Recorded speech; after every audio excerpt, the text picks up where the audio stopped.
Welcome to Borderline Furniture RX. I'm Mara and this is project number 35, where I will be creating some muntins.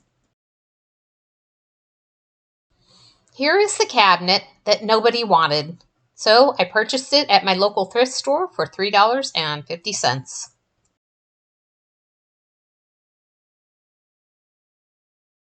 I think the look of this cabinet is a little bit outdated, so I'm going to be removing the top and the trim on the sides to create a new look.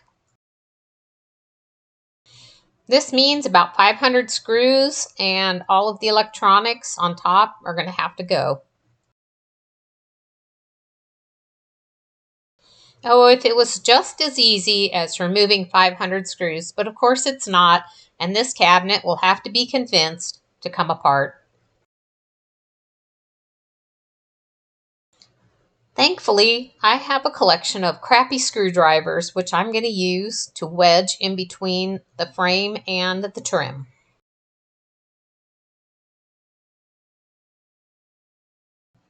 Whoops, looks like I cracked the mirror. Well, I wasn't going to keep it anyway. It's got to go. Speaking of these mirrors, this makes the china cabinet so heavy, and people just are not looking for heavy furniture, and so I'm going to be removing this glass. The two pieces that didn't crack, I'll be sending to the Habitat for Humanity to be recycled.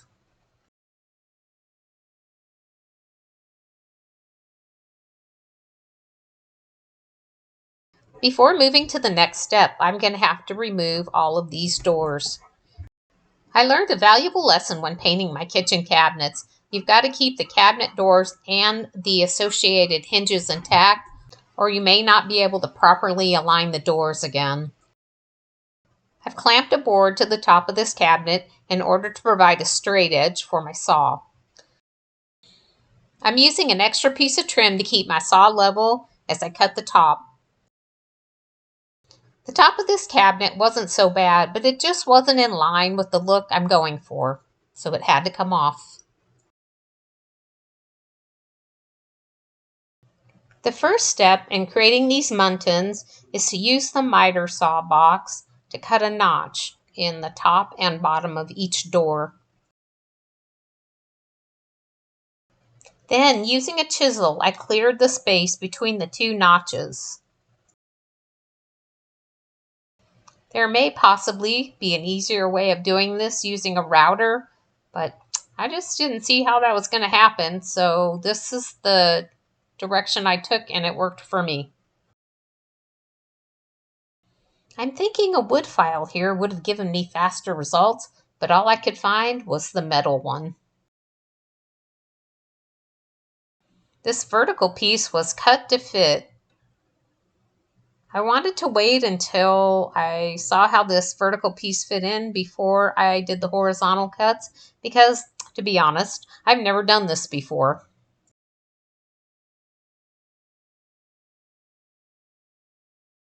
Once I was satisfied with the fit of the horizontal pieces, I marked them and I'm going to get ready to cut notches in them.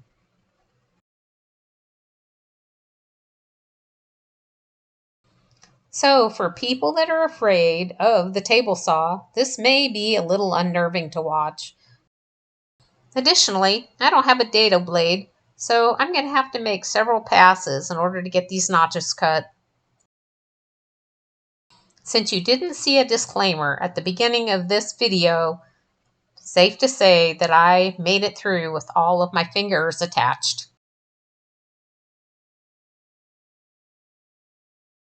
The next step in creating the muntins is to cut the vertical piece. So right now I'm going to install the horizontal pieces and mark the vertical pieces. Then it's back to the table saw to cut the notches in the vertical piece.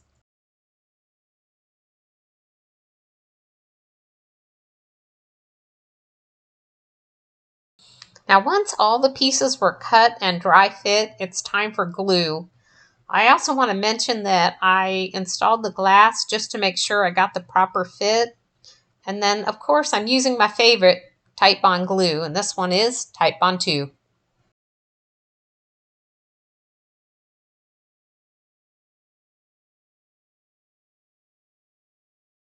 Just another word of caution.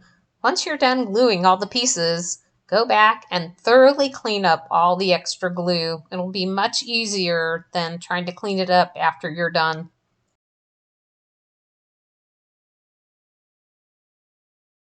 I'm using a paint grade shelf for the top of the cabinet, and it has several knots which I'm going to seal with shellac so there's no bleed through.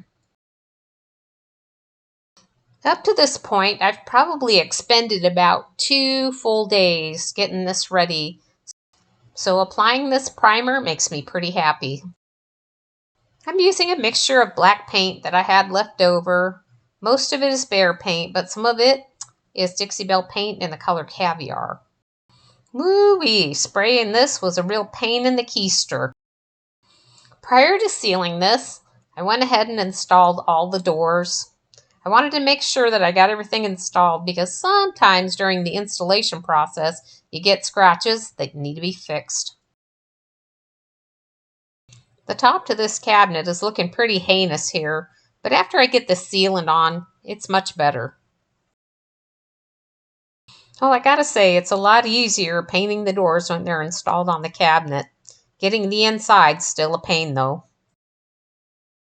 Installing the top piece was a snap because I just used the pre-drilled holes that were already there. Since I had so many projects going on at home, I decided to move this piece over to my store at Emily's shop in Wichita Falls, Texas. My husband's giving me a hand installing the feet and the glass.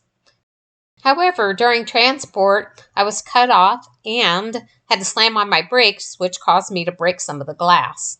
So currently, I'm waiting about 3 or 4 pieces from the glass shop, and I won't be able to finish this completely by the end of the video.